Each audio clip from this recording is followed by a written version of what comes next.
Warriors. I'm Dale Pinkert. Welcome to FACE. Hi, how are you, Patrick? Narij, we'll get to the Nifty 50. Okay, hi, Dennis Geekus. See guys that turned 5 figures into 6 come in here looking for a few ideas, for some free ideas, which we accomplish every day because our mission is to build up and edify traders every day. I want to welcome our viewers from investing.com. I have a fascinating interview coming up here. I've been looking forward to talking to James Rickards for a few years now. So the author of Currency Wars is going to be with us, and I have some questions. I want to know where we're at in this battle. So stick around for Jim. Hope everyone's having a good week. I think there's pretty good reason. If you're a ForexAnalytix subscriber, you have a traffic light page to use. And let's look at some of the active trade patterns in play. So this is what I love, okay? Grega, who's an Elliotician, and Blake, who knows all different styles, but it's basic technical that he uses, you know. Sometimes being Forrest Gump has worked for Blake, although he has an intuition that you can't learn. It's just, you know, part of his DNA. But they're both short Euro Yen from last week, a little different areas, their entries. Blake actually got a little better entry than Grega last week, and here's the Euro Yen right here. Steve Volge talked about it breaking down out of a rising wedge. Big trade. So the NFP's tomorrow, and I don't think Blake or Grega would be upset if you took 100, 150 pips here on at least partial positions here in front of the NFP, because the NFP, everything can happen, anything can happen, just like every day in Forex, so be prepared for it. And Bernard Baruch, who had a couple of good clients back in the 20s, the Kennedys and the Rockefellers, he said you never go broke taking profits. I think it should be mechanical. Anytime you have 30, 50 pips in your favor, to take something off the table so you get paid, takes all the heat off you. If you could trade with less pressure, let it happen. You'll be healthier. So I want to congratulate Blake yesterday on the weekly trend line that he showed. So this is your 4-hour. We had some nice 4-hour and even the 1-hour divergence set up. So pretty nice trade. Here was the open for us. There was one more push up before the Fed. Big trade, you know, 70, 80 pips, book half into the Fed. It's very possible, let Blake follow through, that we get back to this line here. Let's see if I could extend it out here. Well, okay. So 108.40-ish is a possibility in this channel. And the difference between the yen, and I pointed it out yesterday, was the Dixie was above this line. So here's a Dixie. And after the Fed, we came back to this line, which I think Steve had drawn. I think the whole team had this drawn. Stelios was looking for 92 when, you know, I was looking for 88, 87.50. Great call, Stel. Stel's our macro guy. He's got a couple of great positions working here. He was long near the bottom in Aussie Kiwi here, looking for much higher objectives. You know, I was there for a piece of it, the tough money, but what I like about Stel is he has patience, and the reason he has patience is he uses either very little leverage and a lot of the times none. So 100 pip move, 200 pip move against him doesn't create panic. We're big believers in trading small and grinding it out. You know, shoot for your 2 to 5% a month. If you're, you know, reading things about 100% returns, 1,000% returns, sure, it could happen, but you know, it's baseball season out there, right, guys? And do you know that in the history of the major leagues, the greatest home run hitters were also the greatest strikeout kings. The difference between that and this is if you strike out, then you have no more ammunition to trade. In fact, the difference between pros and amateurs is that pros know how to lose, so they have money left to be right with. Can I get a Y on that? And, you know, not to make any one trade too important, eventually where you want to get is it's just another trade. Okay, so you don't become too elated when things are going well and you don't get into fetal positions when they're not. Can I have some agreement on that? Okay, so that's kind of a look at the markets. Gold's popping. You know, the yen was a very nice call. Euro yen, another great call. Also, Canada's really a tough trade. I thought we were going to break down. We had a stop hunt here. We had a stop hunt here. It's still in the range. You need closes back under this 28.10 level. You get a candle that closes, then the correction continues. But the dollar, what I would do is if you're scalping dollar weakness, the yen looks to be the preferred short. Actually, the commodity currencies look to be the preferred longs. But to short the dollar outright, I need it back under 92.20. Okay. The yen did not take out this line. See the difference? Okay. So, and this was something Blake pointed out yesterday. Great call, Blake. I'm sure you put something in the bank. Thanks, Dale. Yep, I've locked in some profits. I've got my stops basically at break even now. Okay, buddy. Nice call. So decent follow through. You know, it looks like equities did not like the outcome of the Fed meeting. I mean, I didn't get much out of the statement. They use the word symmetrical. And when I think symmetrical, I think of triangles. So I don't think the Fed was talking about symmetrical triangles. No, inflation. But good guess. No, it's not so much I don't think it's the Fed that's really affecting the market today. I think it's you know, our delegates that are in China right now talking about trade, and it's going to be some hardball. I think that you know, we're dealing with some really tough issues with China trade, and the market may not, you know, take too kindly to some of the discussion talking points and you know, China's response. So I think this is a little bit of fear in the market, and you know, the S&P is back at the 200-day moving average again today, once again. But I think what we really got to look at right now, Dale, is the 200 or the 10-year bond market.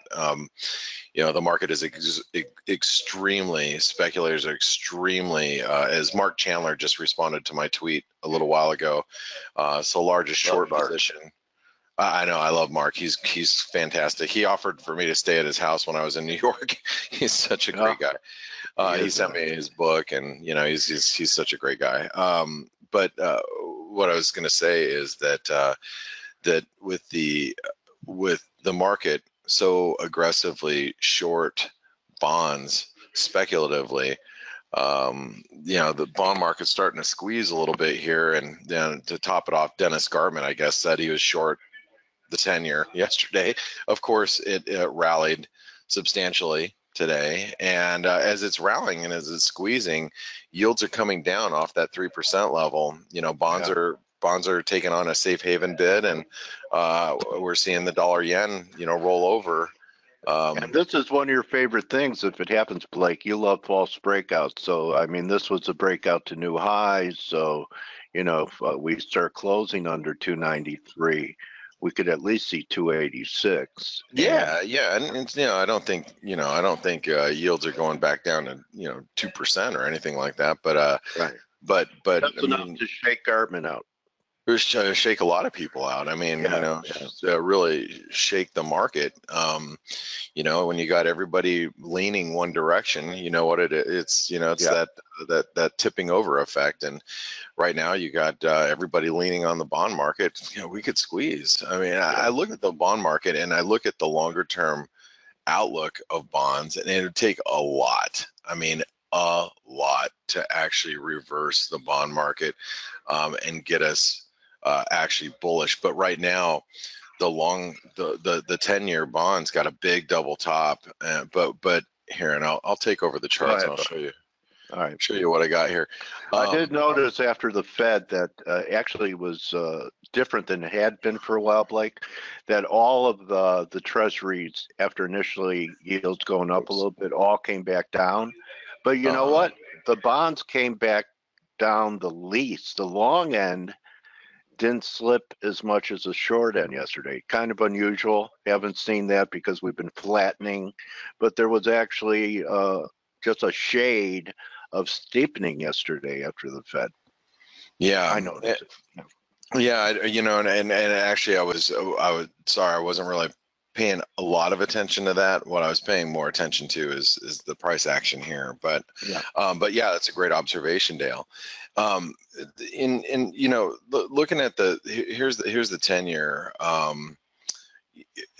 The risk is that we're squeezing back above this previous support. We're in a descending wedge, but I look at this weekly chart and I look at the big double top we've got here, big huge double top. But if you think about what we could do at this moment, we're at a 50% retracement, by the way, of the 2007 low to the high in 2012.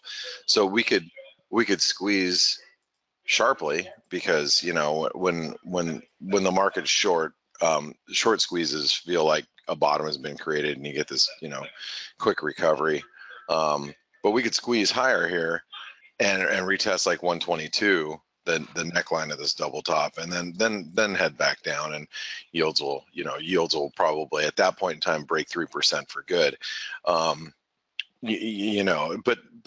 it's not going to be in a straight line, and this has been an aggressive move that we've seen all of 2017. And so to see yields which are currently at 2.9, we might come back to 2.6 and then continue on, that type of thing. But I think that the risk here is that the bond market starts to squeeze higher as traders get squeezed out. Now, a couple of things that have, in my opinion, that has weighed on the market is, I don't know if you guys saw the daily sentiment index yesterday. The DSI for the dollar was at 88. It's a very extreme bullish reading. So we're seeing the dollar, obviously pair some of those gains. We've got the euro bouncing off of the 618 retracement, 161% extension of this consolidation. So the euro is bouncing, the dollar yen's obviously pulling back. Even the cables managed to bounce a little bit. But when you go back to this dollar yen, one of the things that and this is that weekly chart that we were showing yesterday, right? The underside of that trend line. Look at this candle. Now, this is it's early, and I was pointing this out, but you got to think that between today and tomorrow, a lot of things can change. You got non-farm payroll, right? The market for tomorrow is looking for 189,000 jobs. It's expected to beat from last month, but still, a strong jobs number. Unemployment supposed to, dip down to 4%. Average hourly earnings is supposed to dip a little bit, but let's imagine that the number is strong. This dollar yen could very easily be back at 110. All right, very easily right back up here. Now, if the numbers come in weak, and by the way, we do have ISM today. We have ISM services today. ISM non-manufacturing, which is the services PMI, is coming out today. By tomorrow, if we have a weak number for tomorrow's non-farm payroll, if let's say the ISM, the employment component signals maybe a little bit weaker employment, and then tomorrow we miss by chance. This, if we close below 109 in the dollar yen, that's going to be like a gravestone doji, possibly shooting star, you know, especially if we close down at like 108.70. So, and then that would be a key reversal week after 1, 2, 3, 4, 5 weeks of gains. You know, we could have a reversal, and that would be ugly. So tomorrow is going to be really critical for this dollar yen, and I am short. I'm short from 109.75 ish, right around there. So I'm up about 50 pips. I already closed out some of my position, but I want to stay short going into tomorrow if the dollar yen closes weak today, and that's really going to have less to do with the dollar yen, but more to do with the bond market. And one last thing I should mention too, you know, if you're talking about the yen, you have to talk about gold and precious metals. So here's silver. Now silver, look at this big reversal. Now this right here, and I'm going to draw it out for you. See this? See these lows here, right through here? Yeah. See that false breakdown right there? Okay. Yeah, they cleaned out every stop. They did, and what most people probably didn't recognize is there was a little minor trend line down there, and if you use, you know, ForexAnalytix, here's silver. Who doesn't? Are there people still out there that do not use this website? Like, I guess this would be on the yesterday. Silver bears need to be careful. We may have had a false breakdown and are bouncing from a minor trend line. This is May 1st, so this is 2 days ago. And then you know, that's what the chart looked like, and you know, that warning obviously has yielded a big reversal. I mean, we've gone from, you know, 16.15 to 16.52. It's pretty big rally there. And hold on one second. Okay, so we've seen a pretty big rally and reversal in silver. And if you take a look at gold's also bounced off the 200-day moving average. Yesterday we had and let's go into yesterday's candlestick analysis. Let me get to it. Where did it go? There it is. Okay. Candlestick analysis for gold. Gold posted an inverted hammer, which tends to be bullish, but we need a bullish confirmation candle tomorrow. And then, you know, this is an inverted hammer right here, and you can see today we've got a really bullish candle developing in the gold market. Now, again, things can change it's still very early in the day, but we bounced off the 200-day moving average. We bounced off of a pretty big support zone, 200-day moving average. You know, the risk is that we can you know, see a little bit bigger bounce here, and if gold bounces and silver bounces, that is just another feather in the cap for the dollar yen to go down, because gold and the yen have a very close relationship, a very you know, strong correlation. So you know, with gold bouncing, silver bouncing, bonds bouncing, yields coming down, you know, that's a recipe for the dollar yen to continue to sell off. And again, if all we need is, you know, the last piece of this puzzle for the dollar yen now is just some weak US data. So if we get a weaker ADP or ISM today and a weaker jobs report tomorrow, the dollar yen will be trading well below 108, or excuse me, 109, and probably closer to 108.50, and you know, that will set up for a reversal candle going into next week. So these are all the ingredients we've thrown into the mix that are stirring up a really nice recipe for a big move lower in the dollar yen, and that's what I'm trying to play right now. And I fortunately, I feel that I got positioned pretty well yesterday in the dollar yen when we were trading up towards 110. It was very frustrating. This is yesterday. I told my wife, it was such a frustrating day yesterday. Equity started to sell off. Dollar yen wasn't moving anywhere. We were all irritated in the chat room, talking about why isn't the dollar yen going down? And I said, I told everybody yesterday, it's a bond story, not an equity market story. It's a bond story. And now we're seeing the bond market finally show some strength, or yields show some weakness, and then that's feeding into the dollar yen. Is this the time to be selling dollar yen at this moment? Probably not. I mean, seeing it rally back to 119.40 or 50 might be maybe up to here might be the better play at this point. I don't think you've missed it. If you're like, oh man, I've missed this move in the dollar yen, I don't think you've really missed it. I think the dollar yen can bounce a little bit here before a resumption, but again, this is more dependent on the bond market. I mean, if the bond market just starts to squeeze more and yields continue to drop, we're going to have no choice but to chase the dollar yen lower from here. But I think the risk now is a break back above 110. But that's the risk for anybody who's short like myself. But we are now starting to show. We're now starting to show some weakness in the dollar yen. So now rallies to 109, 45, 109.50 are going to be probably sold. People are looking at this, looking for the exits now, I think, on these long side trades. So, and again, you got to look at the dollar. The dollar is starting to weaken, elsewhere. And then you got equities. Equities. I know that, like I just mentioned, it's not the driver for the dollar yen at the moment. Right now, it's all about the bond market. But what will feed it is the equity markets. The S&P. Look at this. This is. I should probably draw it like this. Okay.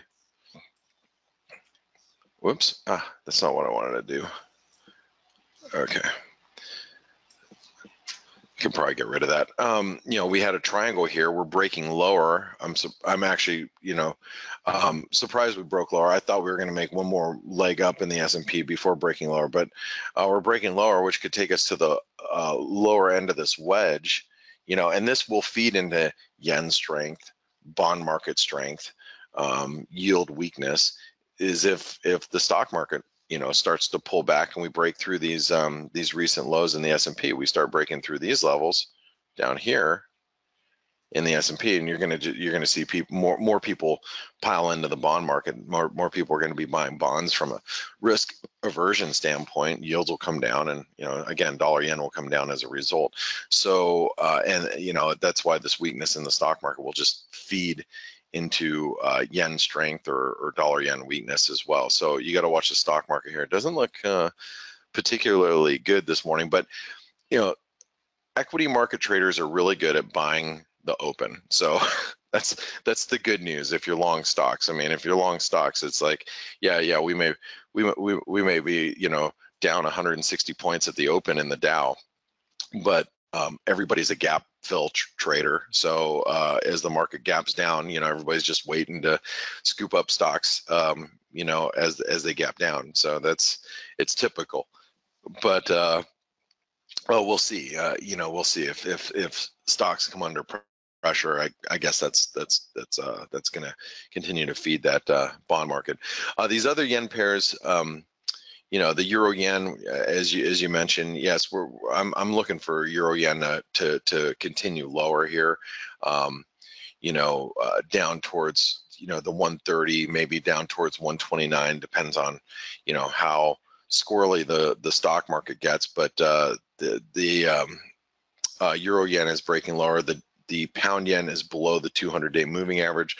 The Aussie yen is walking a very fine line here. I think if the Aussie yen breaks through 82, we're going to see some selling there. I was just going to short it this morning at 82.50, and I didn't, like a bozo, because I was focused on the dollar yen. But this is one of those this is one of those pairs that with the U.S. and China right now, and China is going to play hardball. China's not just going to roll over.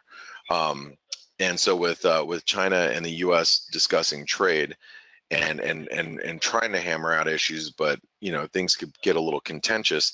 That could really weigh on the Aussie yen. So that's Blake, something. Mark Yusko said yesterday that I asked him about it. He said that China's 3 moves ahead of us. I heard that part of the interview yesterday. Yeah, I mean they're thinking in 30-year increments, Right. Yeah. And they are. So I can't see them really, budging too far and diverting from their longer term goals. Yeah, they're not the apprentice. We are now. Right. Good morning, Blake. Good morning, Dale. I think we've talked about that in the past. One advantage, one of the few advantages, of course, I'm not advocating against democracy, quite the opposite, but one of the advantages of not having a political cycle, because in China, nobody votes for anybody, as you very well know. Between them, they decide, who's going to rule, like the Communist Party, and, they're in command.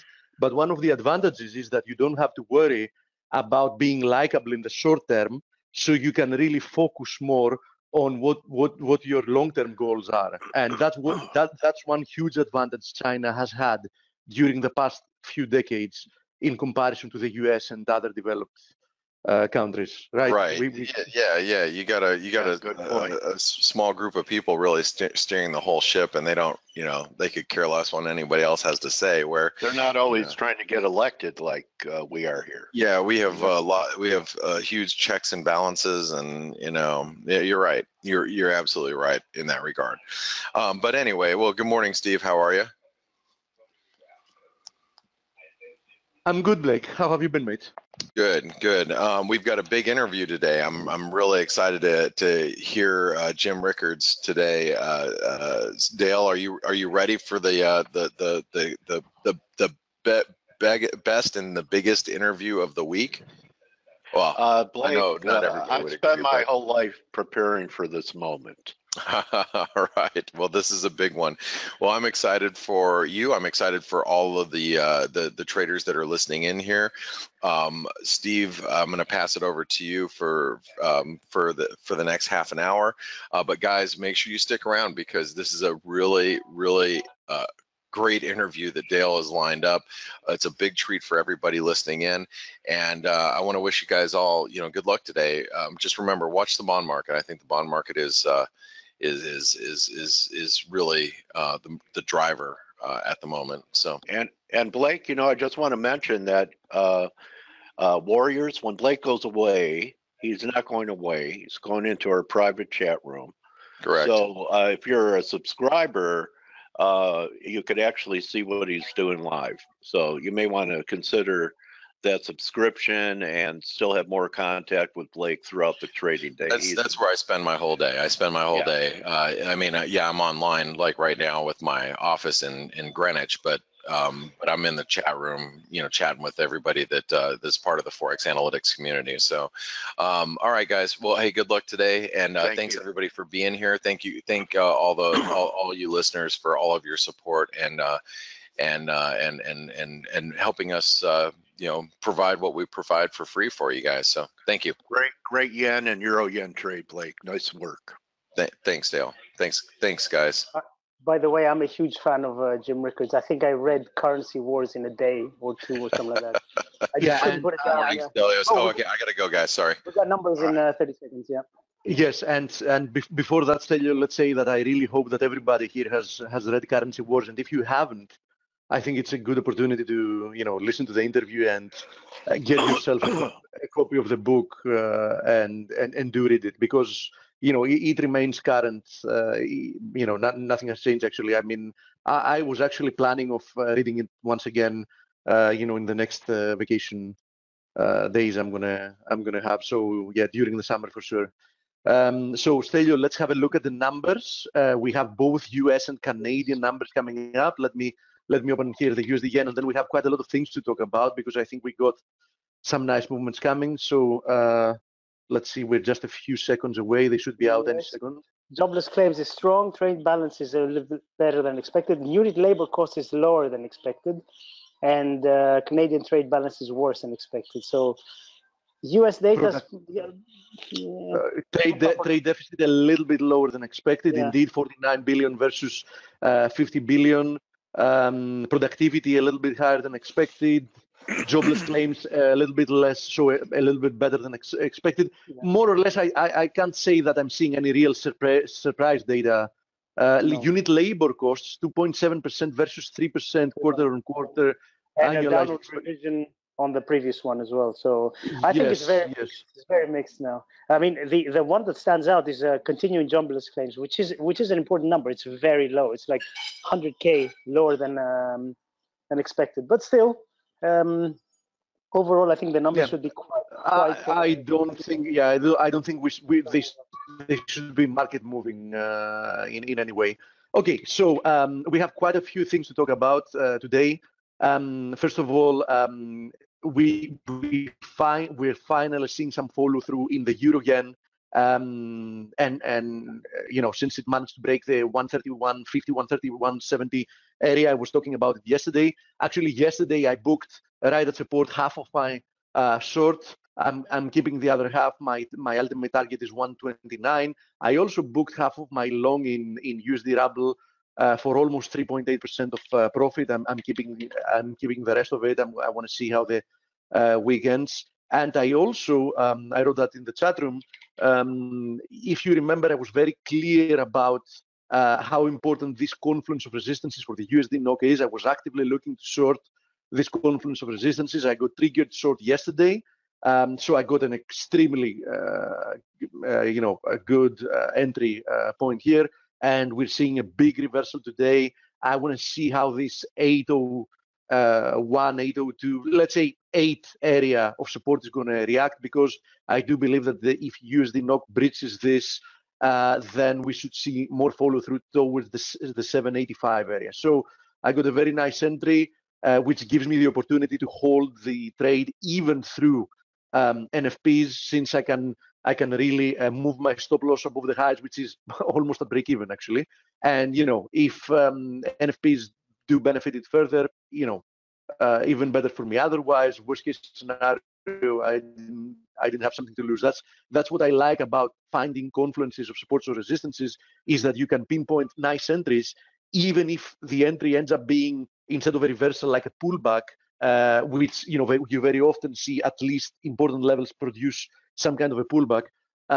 You got yourself positioned properly in the market, so you have to risk very, very little. So I think these were some of the highlights, but definitely all eyes are on the USD yen. Especially today's close is going to be quite important. I'm seeing an evening star formation, a textbook evening star formation forming here. I mean, especially if we close today below 109.50, that's going to be confirmed. That's, for everybody that knows, that's a powerful reversal formation. If you remember, we were saying yesterday that I would be definitely expecting USD yen to turn lower, and we said that even before the event risk. I would be definitely expecting USD yen to turn lower from here. The question is, the move lower, what kind of a move is it going to be? Is it going to be a corrective move, or is it going to be a continuation of the downside? I think we're going to know that once we find out what happens from 108 and what kind of a structure of a move we get to that. Because in my opinion, the chances of at least getting down to 108.50, if not 108 itself, the chances are very, very high. So this is what we drew yesterday. As you see, so far it's been playing out very nicely.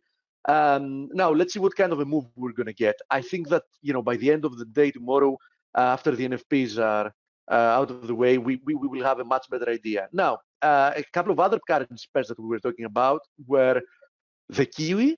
We said that Kiwi was testing a confluence of supports, and we might have gotten some kind of a bounce. That didn't happen yesterday. We got an attempt, but it is happening today. So keep in mind that the Kiwi is rebounding from a very interesting area of levels. Obviously, given the strength of the move lower from the 74 area, I can't advocate for somebody to have a long bias here, but even a rebound can bring us back to 71.80. I mean, this was the range's bottom. The 200 DMA is more or less there as well. Why not? We can even rebound back to that and find resistance there. So, the possibility of a rebound unfolding further from here is there. Same thing with the Aussie. We said that 75 is a very, very critical area of support. We seem to be rebounding from there. In any case, I think that even if the rebound extends, which it is a possibility, 76.40 is a very, very critical resistance area. It has been support and resistance in the past. Why not act as resistance once again? So bottom line, I would maintain a bearish bias as long as we remain below 76.40. But a rebound to that area is not unlikely, especially if we see some weekend print tomorrow, right? Now, on the other hand, I have to say that the S&P is also at a very critical stage today. Yesterday, we had a negative day. We are once again testing the 200 DMA. The 200 DMA has acted as support several times. Why not? This can also happen today. But on the other hand, we might end up breaking below at some point, right? And if that happens, the chances of a bigger pullback towards the 2480 and 2400 areas, is very, very likely. So I wanted to make clear that I maintain more or less a neutral bias. I made some very careful attempts to be long. I got stopped out both cases at break even. But if we do break below the 200 DMA, I'm probably going to be looking to be short for a few days because I think that we are going to be seeing some follow through. Obviously, the NFPs tomorrow can be the catalyst for such a move as well. And this is something we have to keep in mind. There is a good chance that we're not going to see any critical levels break today in expectation of tomorrow news. One more thing before we go through questions is that Blake mentioned it as well. The metals have been mounting very nice rebounds from very important levels. So gold, you can see it here. It's produced a very strong rebound from the confluence of multiple supports. I said it yesterday that we're testing multiple supports. It's the 50% fib. It's the 200 DMA. It's also this trend line that you see here, a horizontal support resistance area as well. And we are seeing a rebound. Silver is also rebounding from an equivalent level. It didn't quite make it to the ascending trend line support, but this was a horizontal area of support, and this is where we rebounded from.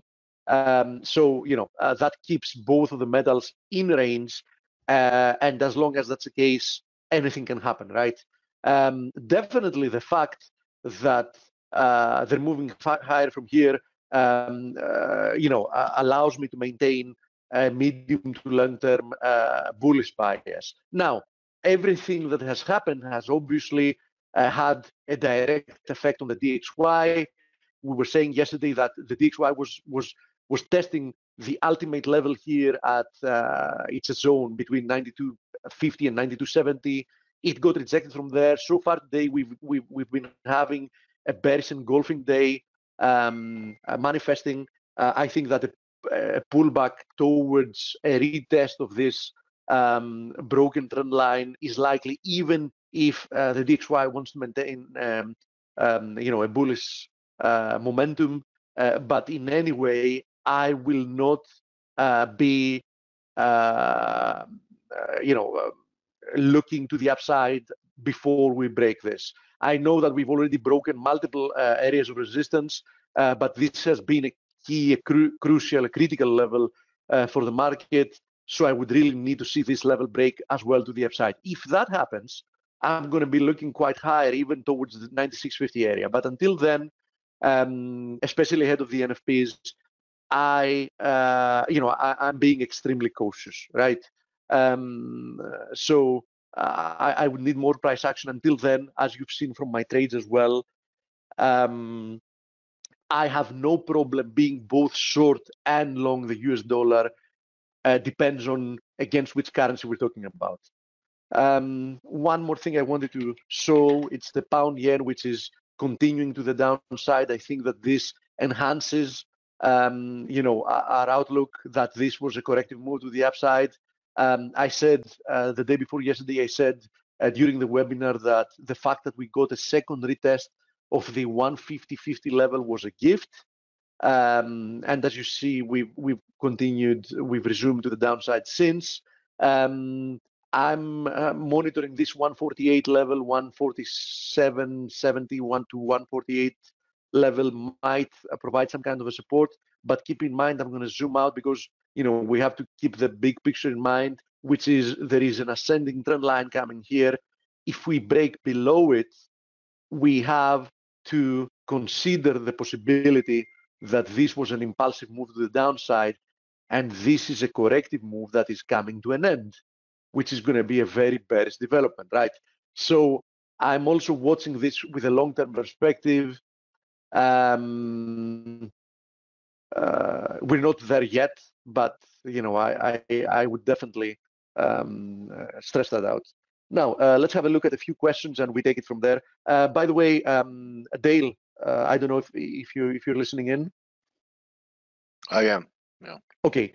Let me know if your guest is here. We can even start a little bit earlier. I'm absolutely certain that everybody wants to, Okay. have as big of an interview as possible. I mean, we don't get that opportunity. Yeah, because he has time constraints. He has to leave at 5:20. So I told him he could come early, and absolutely, either way was fine. Is what I told him. Absolutely. Okay. So let me know. Okay. Okay, bro. I'm really going to be listening in. I mean, I'm looking forward to it. I'll be listening too when I'm not interrupting. Okay. So let's have a look at crude. I have a question about crude. What's happening here with crude? Listen, one way or another, you can see that crude has spent already, what is it, like 2, 4, 6, 8, 10? I mean, roughly a couple of weeks consolidating in a very, very tight range after it broke above, the 66, 66, 30 area. Usually these kind of consolidations are, bullish consolidations. So I wouldn't be really surprised that, I'm really hoping that we're going to see another push to the upside. Tomorrow, the NFPs might actually help us achieve that as well. Another push higher towards the 72 area. Ideally, that would be, the perfect scenario for me. Now, can it break down from here? Yeah, sure it can. But I would really want to see a break below 66.30 to feel more comfortable about the potential of, a bigger correction developing, right? So I think we need to remain a little bit patient here. There's nothing to do between the highs and the 63 area. I'm still monitoring. Let me see questions about Aussie yen. Sure, let's have a look at it. Steve. Yes, Elio? There's a question from my friend Bill that I'd like to answer about sterling before you continue. Absolutely. He's asking if I am still constructive on sterling. The quick answer is yes. Obviously, there's been a little bit of a blow in terms of GDP, and the PMIs had been coming last month quite weak. Now there is a very good explanation for that, or we think there is a good explanation, which is, as we know, the extremely cold weather that has obviously affected everything. Now, I'm not saying that this is the only thing that affects the sorry, my daughter wants to also have a comment. Sorry, it's obviously not the only thing that's affecting the UK economy, but this is going to be a big thing. And if you saw yesterday's PMI, I think it was construction PMI, it rebounded really well after a very bad print. So my view is that given what the market's pricing for sterling, which is a lot of negatives, and now the hiking path is very, very flat, I still think that the risk for sterling is to appreciate. Now, against which currencies? It's a good question. I prefer against the euro. I prefer against the Kiwi. The dollar might have another leg higher, so probably not yet against the dollar. But overall, I am still constructive. But as I said before, obviously the latest data have been a bit of a worry. But I think things are gonna come back to roughly the same levels as before, last quarter. So that's my view. So Steve, you were saying about, what was it, Eurozzy or something?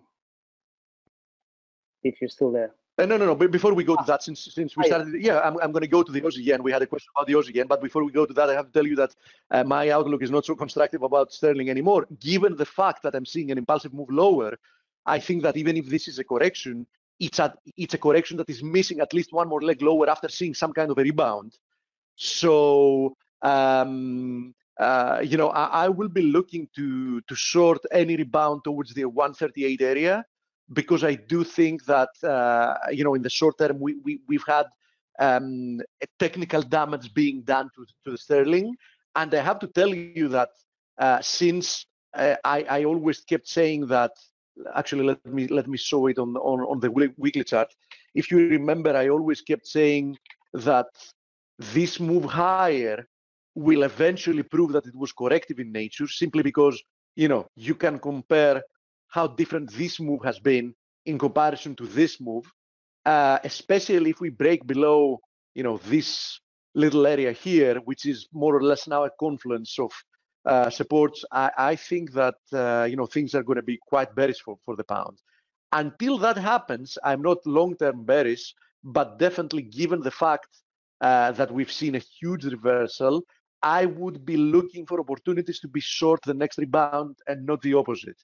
So I'm not saying that it's unlikely that pound will even push to new highs, but I think that that's not going to happen until we see new lows after a new rebound. So I do think that short to medium term I'm bearish, and as I was saying, I have positions. I have orders to go short at 138 and 139, and I feel quite nice about it. Since we're looking at the pound, because I also had questions about the pound Aussie and the pound yen and the pound Kiwi. Let's have a look at those before I go to the Aussie yen. We also had a bearish development in the pound Aussie, simply because pound Aussie was trapped in a range. We had drew that a breakout should produce some follow through. We're seeing that it's breaking to the downside, so that should produce some kind of a follow through. I would be watching for this 61.8 at 179.50 to perhaps provide some kind of support, but I wouldn't find it impossible to even push lower towards the 176.50 area. So I would have, preferred to see a break to the upside and one more leg higher, but it is what it is. The range broke to the downside, and we do need to respect that. Okay, and the pound Kiwi, as you see, is currently, as we speak, testing, and I wanted to show that.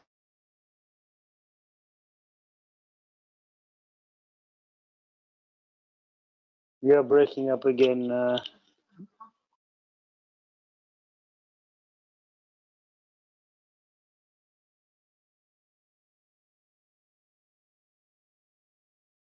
Forgot to do it before.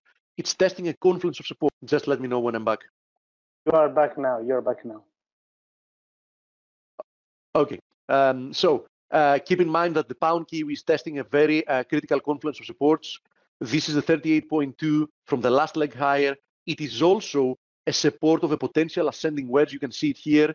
Given that, I have to say that a break below here is a bearish development. I think that it should be at least good enough to push towards the 190.50 area. So I'm keeping a very close eye to that. The last time we were seeing it, we were here. I said that another push to the upside to retest this trend line as resistance is likely. That actually has already happened. And as I said now, a break below this confluence of supports should bring us down there. And if that area breaks as well, we might even continue towards the 186.15 level. So be careful we're very close to a very development in this one as well. Now let's have a look at the Aussie yen and the Kiwi yen. I know that Blake had a brief look at them just a while ago. I am monitoring this ascending channel as a potential corrective channel for the Aussie yen. We seem to have stalled more or less at support. I do think that if we decisively break below here, the move to the downside might as well have resumed. And so, I maintain a bearish bias, but I still don't consider it impossible to see one more leg to the upside before lower, right? So we're going to know very, very soon. And having to do with the Kiwi yen, we were looking for a reversal up here. It was a nice confluence of resistances. Then we were looking for a possible support there. It broke lower. We also broke the 61.8.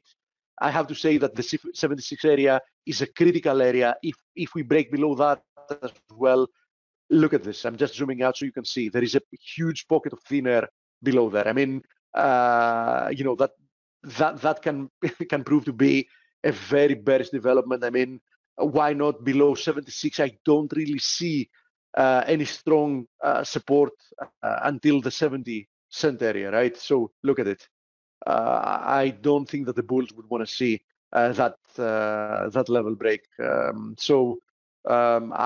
still maintaining somewhat of a bearish bias.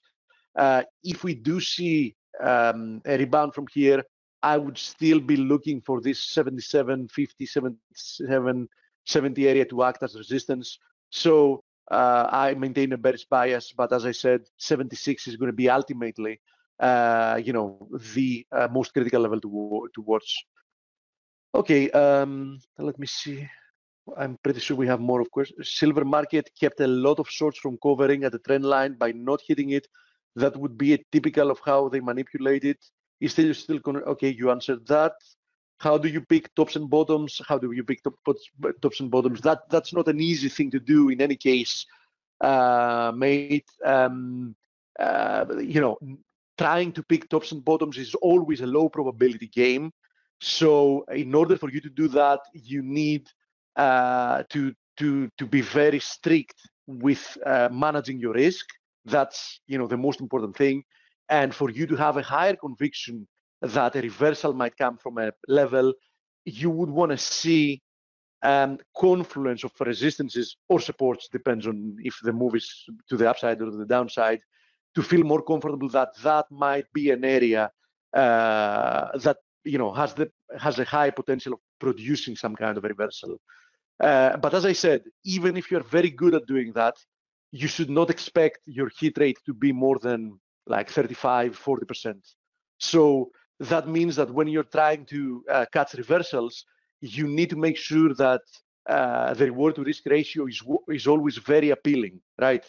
Because if this is a game that has probabilities, let's say of 30, 35, 40, 45% chances of working out, it means that you should at least maintain a 2-to-1 reward to risk ratio, right? Otherwise, this is not going to be something that's going to be viable in the long term.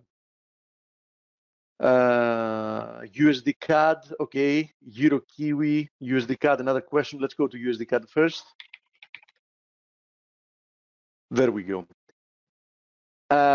Listen, first of all, USD CAD is one of the pairs that I would really not be looking to trade at the moment. Why is that? Simply, first of all, we are more or less in the middle of an ascending channel. Second of all, it's been in a consolidation. But having said that, I have to say that if I was forced to be long or short here, I would probably be long, okay, for a move towards 130. Having said that, I said that my conviction is not really high with that. We're currently in the middle of a range of an ascending channel, and I think there are better opportunities out there. Steve, regarding picking tops and bottoms, that's what I teach. So I'm always looking for a certain type of RSI and technical setup for those. So I know it's just was my nature early as a trader. So I searched for things that would give me turning points, because Paul Tudor Jones was one of my, I idolized the guy. And he said all the big money is made at the turning points. That's John. Absolutely, absolutely, but you have to have an exit strategy in case you misjudged if that was a high or a low, right? And you're very right about everything's time frames. Absolutely, but you're very right in what you said. It's extremely, the RSI is an extremely potent tool in helping you out with that. You're very right with that. I agree with you 100%. Speaking of confluences, I forgot to mention before. Speaking of confluences of supports and resistances, I have to say that the USDMXN is currently testing one of them. Why? Because this is the 61.8 of this move lower. It's also this descending trend line resistance that we're testing. So I'm not looking, let me make it clear here, I'm not looking to be short the USDMXN at the moment, but I'm monitoring this area as a possible area of resistance. So for anybody that might be looking to do something with the USDMXN, I just wanted to say that and get it out of the way. Now, we had questions about the Euros and the Euro Kiwi. Dale, let me know about your interview, right? You can interrupt me at any given point, obviously. I will, Steve. Okay, thank you. Euro-Aussie, I don't like the fact that after breaking above this channel, it failed to push higher to a new high. So I do see the following probabilities here. One of them, that this is some kind of a triangle forming, right? So something like this. It is likely, in which case this can be resolved to the upside. There it is. So first potential, a triangle. In any case, I would be monitoring this 158.80 area as an area of support. 50 DMA is also here. This ascending trend line is here. This has also been a level of horizontal support resistance area.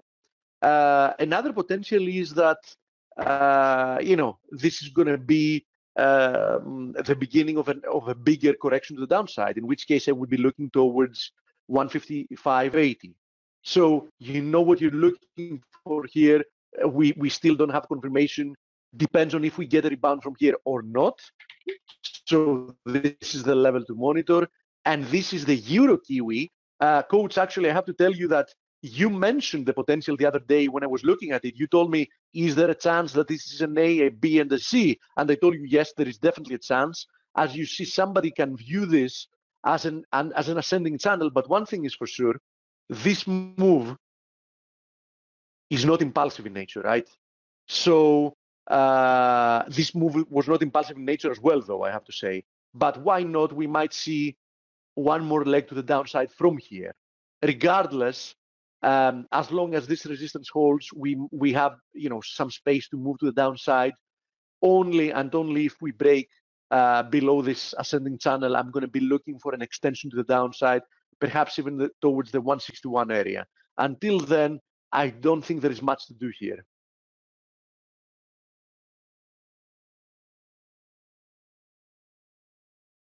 Let me see what other question. Yes, the interview is going to be recorded, as all the interviews, and all of our interviews are posted on our YouTube channel. If you go to YouTube/C for channel/ForexAnalytix, there it is. You can find our channel. Everything is in categories: webinar recordings, interview recordings. You can find everything there. Okay, so it's going to be recorded. Yes. Money says that you don't need to pick tops and bottoms, just trade the probable direction. Yes, there is no question about it, mate. Trend trading is the easiest kind of trading you can do, and probably the smartest way to approach the markets. But I have to tell you that I know very profitable traders that do like to trade reversals. It is a harder game to play. It is more rewarding when it plays out. I wouldn't advocate, especially for amateurs. I mean, definitely trading reversals is not for amateurs. And the fun part, actually, it's not that fun, but the truth about it is that amateurs tend to try to trade reversals while they're not equipped with what they need to be able to successfully trade reversals, right? But since an amateur is driven mostly by pure psychology, and human psychology is something has become more expensive, perhaps this is a good opportunity to sell it, or something has become cheaper, perhaps this is an opportunity to buy it. We usually see that amateur traders try to catch tops and bottoms, and that's why many of them fail. So definitely, if you get to the point that you can trade, that you should trade reversals, would be after you after you evolve quite a lot as a trader. Dale is our guest here.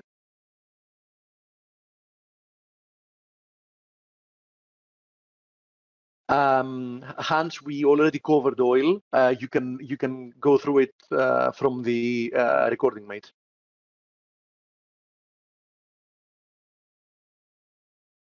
Kurt is asking about, let me see, the IWM. Let's have a look at it.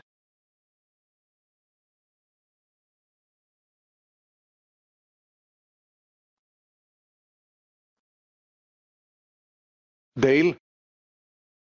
Okay, here's the IWM. I really don't think that there's much to do yet, right? Depends on how you want to draw this line. You want to draw it like this, and that was simply because IWM is also clearly within a triangle. If I zoom out, you can also see how important this triangle support has been, because at the same time, it is long-term channel support, right? So we're currently exactly in the middle of this. Unless we get a break below here or above there, I would be very cautious. I mean, I would definitely not establish some kind of position right here, right now. Let's have a look at the USD Turkish lira. We have a question about it. Here it is. Unsurprisingly, to new highs, right? I warned you multiple times that Turkey is in real trouble, and this is one of the best established long-term uptrends. I would really not be looking to fade it. As you see, the Turkish lira has been pushing to new highs. Upside targets, let's see the extensions. Hello. Yeah, Dale, we can hear you now. Okay, so I'm looking. Jim is here. Okay, fantastic. Okay, so you're ready to start, right? Yep.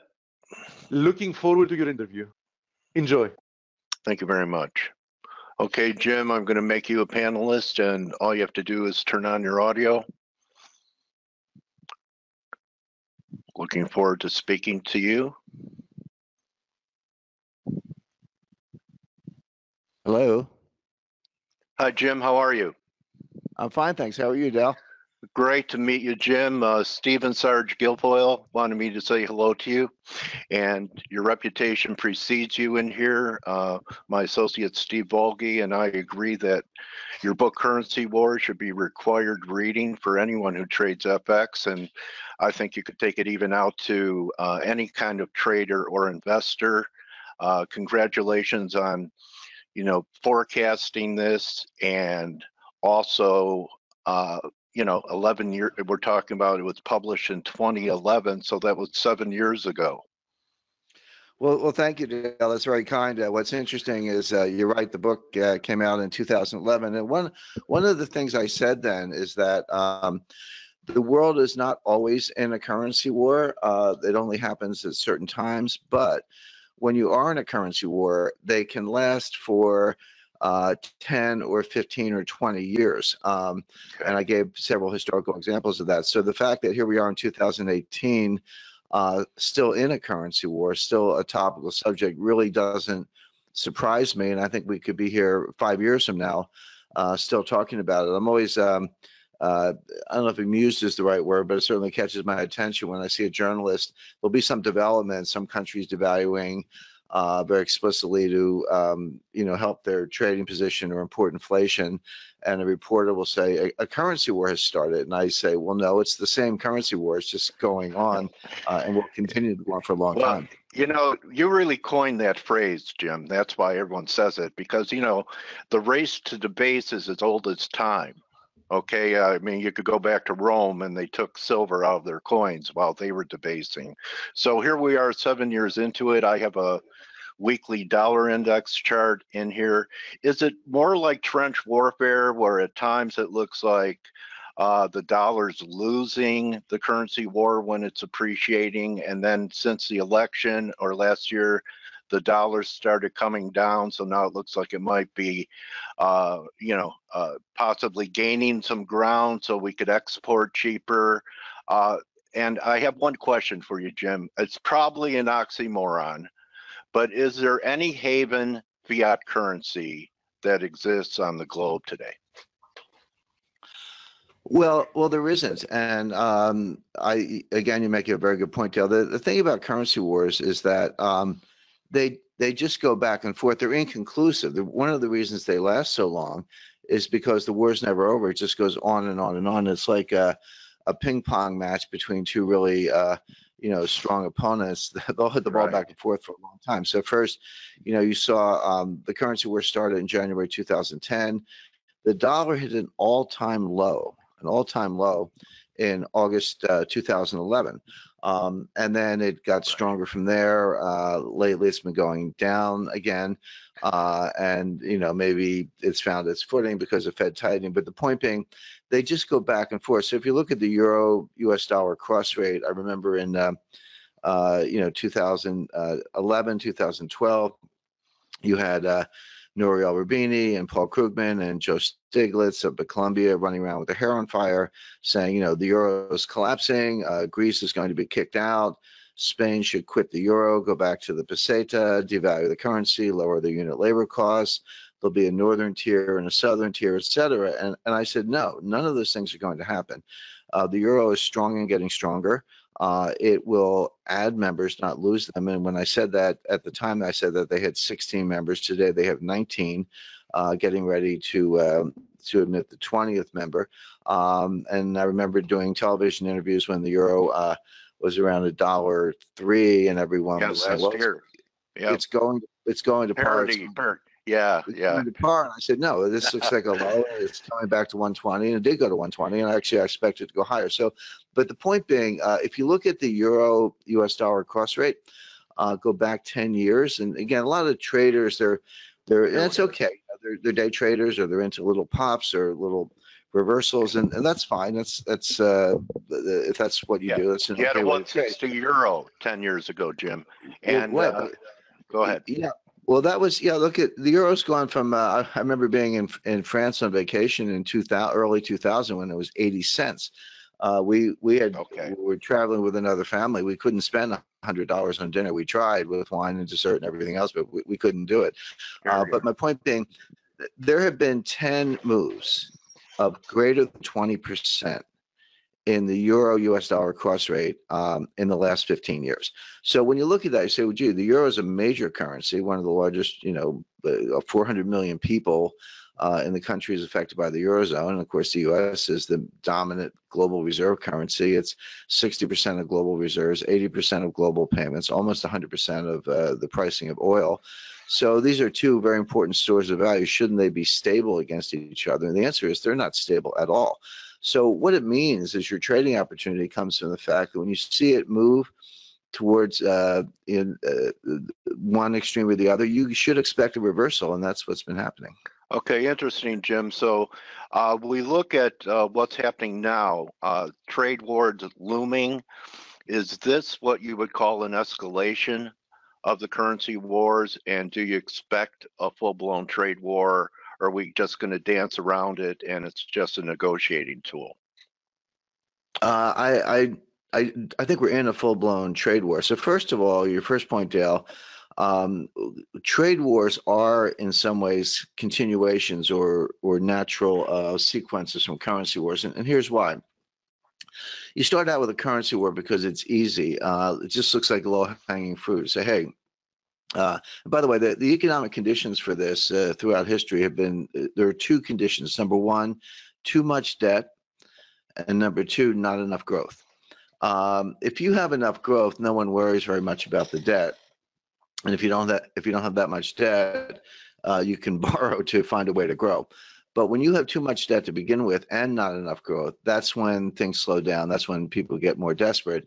And so they look for ways to improve growth. And the easiest way is just to steal from your trading partners by devaluing the currency. And that's something you can do unilaterally. And so historically, countries have done that. The problem, of course, is that is the reaction function. So I devalue against you, and you say, well, two can play, you know, I'll devalue against you, and you go back and forth and back and forth, and no one really gets anywhere. It's not even a zero-sum game, it's a negative-sum game. Now, there is some short-term advantage. You can get a little bit of a pop, and when we saw the euro so low a couple of years ago, it did help European growth. Well, guess what? The euro went from 105 to 120. What happened? Europe slowed down. Right. Europe growth looks very weak right now. So so the point being, it just goes back and forth. So that can go on for years, but then countries say, well, it's not working. You know, we still have the debt, we still have slow growth, the currency wars are not working, and they never do. And so you go to trade wars. Again, it looks like low-hanging fruit. That's where we are right now. Right. And that'll go back and forth, and that's also inconclusive. And then you end up with shooting wars. You know, World War II is a good example, and that actually is good for growth. When you actually get into something like a world war, it ends up being very good for growth. And we saw that in the 1940s. I'm not a warmonger. I'm not advocating. Right, but not if it's nuclear, Jim. And I just want to ask you back to this. And you know, I was going to get to some geo stuff here. So I'm thinking that what you're saying right now is probably part of your new book, The New Case for Gold. So there's always been a case for gold. I mean, you know, people that are gold bulls, they say, don't wait to buy gold and wait. What's your new case for gold? Well, a lot of the new case is the old case, but specifically things that are new, things that were not part of the discussion in the 1970s or even in the early 2000s. Mainly have to do with geopolitics and cyber warfare. So in 2009, March 2009, I was a facilitator and a participant in the first financial war game ever conducted by the Pentagon. Of course, they've done war games forever, but this was new in the sense that all the weapons had to be non-kinetic. So you try to hurt your enemies, your adversaries with, you know, using stocks, bonds, commodities, currencies, you know, it's derivatives, etc., not using things that would shoot or explode. And the scenario we laid out with the Pentagon, I had some associates, and we kind of, you know, cooked up a plan just to make it interesting, would be that China and Russia would load up on gold and then would take other steps to basically derail the US dollar as the global reserve currency. We had a scenario where they put the gold in Switzerland, and they start a bank in London, and they issue a new currency backed by the gold, etc. It was pretty over the ridge line, over a couple of ridge lines. We didn't think it would happen soon, but we were just trying to. That's why you do these war games, to do scenario analysis for the Pentagon. China and Russia have been doing that, and other countries also asking the Fed to ship their gold back. Well, that's right. I mean, we were pretty much laughed at. There were some top economists and international monetary experts, and you know, no need to mention names, but we had, you know, people from Harvard or think tanks, et cetera, and we just got laughed at. Like, why are you guys doing this? Why are you bringing gold into this? That's not why we're here. Since we did that, Russia has tripled their gold reserves. China has tripled their gold reserves that they've acknowledged, but they may have even more gold. I expect they do. Off the books in the State Administration for Foreign Exchange. So they're acting exactly the way we predicted in 2009. But having said that, with cyber warfare has also come a long way. So one of the things I like about gold is that it's physical, it's non-digital, you can't hack it, you can't erase it. I don't recommend so-called paper gold. You know, if you want to trade GLD for you know, a little short-term swing. I mean, that's all well and good, but if you're buying it for a permanent part of your portfolio, for insurance, for protection against some of the risks we see out there, you definitely want physical gold. Okay, and how about the miners though? In the 30s, I believe home stake mining during the Depression, during the deflationary period, was one of the best performers. I wasn't around then. I know you weren't either. But do you think the miners, which have been underperforming bullion for quite some time, could catch a bid if we get a breakout in gold, say above 1380 or so? Yeah, the thing with gold miners is the basic economics of the gold mining industry make them a leverage play on gold itself. So if gold breaks out to the upside, and you know it will. I mean, I've got it going to $10,000 an ounce, but I like to remind investors it's got to pass 2 and 3 before it gets to 10. So I've got analysis behind my number, but whether you agree or not, it's going to say it'll pass 2,000 or 3,000 or 5,000 on its way to 10. So there's a lot of upside there, and gold miners will do even better because they, you know, once they cover their fixed costs, then you know, everything drops to the bottom. Every dollar drops to the bottom line. You apply a multiple to that, and you can make a lot more money. The problem with gold miners is that they're not generic, and when you pick gold mining stocks, you have to be really, really careful. The economics are what I just described, but the biggest variable in gold mining stocks is management. Look, you know, gold is gold, geology is geology, feasibility study is feasibility study, capital costs are pretty much the same across the board. Know the jockey is a good way to put it. So when I look at gold mining stocks, I look at management, you know, the management's track record. Have they done this before? Some of these companies are great. They are great values. Some of them are frauds, and you have to sort out the good, the bad, and the ugly.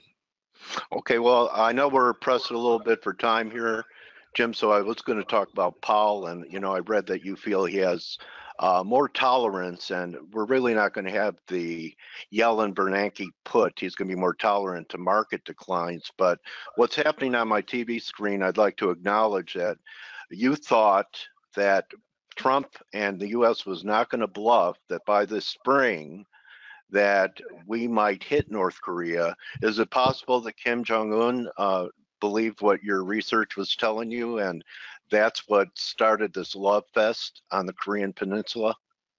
Yeah, I do. I was a pretty prominent voice last fall in September, October, in a series of interviews.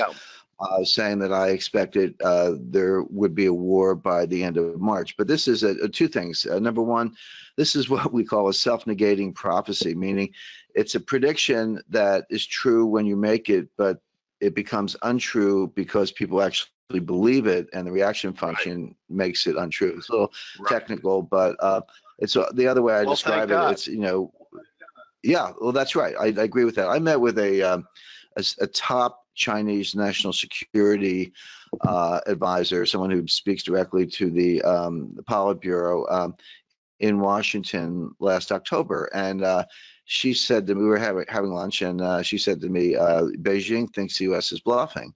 I said, you go back to Beijing, tell them we're not bluffing. And I had met with Mike Pompeo, who at the time was Director of Central Intelligence, now Secretary of State, and H.R. McMaster, who was the National Security Advisor at the time. He's left, replaced by John Bolton, who's even more hardline.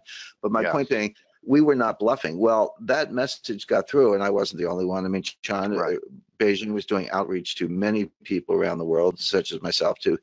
And the message came back, we're not bluffing. So based on that, Kim Jong-un said, well, I'm either not ready for a war or I don't want one, so I'll clean up my act. So to me, it's like you're watching a 2-hour movie.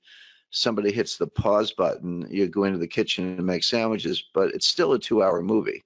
You've just hit pause. So right now we're on pause. Things are good, and thank God. I agree that that's a good. Do you think anything will come out of it? Let's see. Let's take it one step at a time. I think that probably not. I don't think that Kim's nuclear ambitions have changed. His real ambition, for Kim, nuclear weapons are a means to an end. The end is the reunification of the Korean Peninsula under his dynasty, under terms favorable to him, and getting the U.S. off the peninsula. So everything I see right now, you know, I'll give you a concrete example. Kim announced the other day we're going to decommission our nuclear weapon testing site and invite the world to come in to see it. Well, guess what? It collapsed. They blew up so many bombs. The mountain where they did this collapsed. He had to decommission it anyway. So that's an example of a concession that's not really a concession. Now it sounds like they're releasing U.S. hostages. That's great news for their families. Why don't we wrap? Why don't we wrap it? I know you have to go in a minute, Jim, because I could talk to you for about, I don't know, a week or so. To me, it looks like the target has been from the beginning of the Trump administration, Iran. His first trip was to Saudi Arabia. He's probably not going to recertify the nuclear deal. The enemy of my enemy is my friends. Do you think that this is going to turn into a hot war with Iran, and will oil and oil shares be a good way to spec on this geopolitical crisis? It might turn into a hot war. It's certainly going to get uncomfortably close. By the way, Iran has been acquiring huge amounts of gold. They're non-transparent, so we don't know the exact numbers other than the amount that the U.S. flew gold into Tehran. We gave them gold as part of this JCPOA, Joint Comprehensive Plan of Action, that wasn't even signed, that we shook hands on. So they're part of what I call the axis of gold, which is Russia, China, Turkey, and Iran. Watch those four countries. They're all piling up a lot of gold, getting ready for confrontation with the United States. But yes, it could turn into. Would Russia and China get involved if there was some type of conflict between Iran, Syria, Iran, Israel, Saudi Arabia, and the U.S.? Sure, because Iran is a major customer for Russian nuclear power plants and weapons, and China is a major customer for Iranian oil. So they both have strategic interests in Iran, in addition to the ones you mentioned in Syria and Lebanon and elsewhere. So there's, whenever you're rolling the dice in the Middle East, you're talking about the potential for world war. Let's hope it doesn't come to that, but it will get uncomfortably close. By the way, one of the counterintuitive plays, people think, well, gee, if there's war in the Middle East or potential for war that's going to restrict oil, et cetera. History shows that these countries actually pump more oil because they need the money. So I do think oil is a way to play it. Maybe in the short run you go long, but I'd watch that carefully because look at the Iran-Iraq war in the 1980s. Oil went to $6 a barrel because everyone thought they would close the Straits of Hormuz, but what they actually did, they pumped like crazy because they need money to fight the war. Again, you prove it, Jim. You're my favorite contrarian out there, and really I really enjoyed talking to you. Thank you for your time today and coming to edify our community. And I hope this is the beginning of something we could do every quarter or so to keep informed with what you're thinking. Thank you, Dale. Really appreciate it. Jim Rickards, everybody, buy his books, and especially Currency Wars. It's required reading if you're a Euro-Yen trader, any kind of trader, and The New Case for Gold. And you could follow Jim on Twitter at Jim Rickards. Thank you, everybody. Have a great rest of the day. See everyone for TGIF Friday. And remember, don't just count your pips, count your blessings. Good hunting. See everyone tomorrow. Thank you again, Jim Rickards.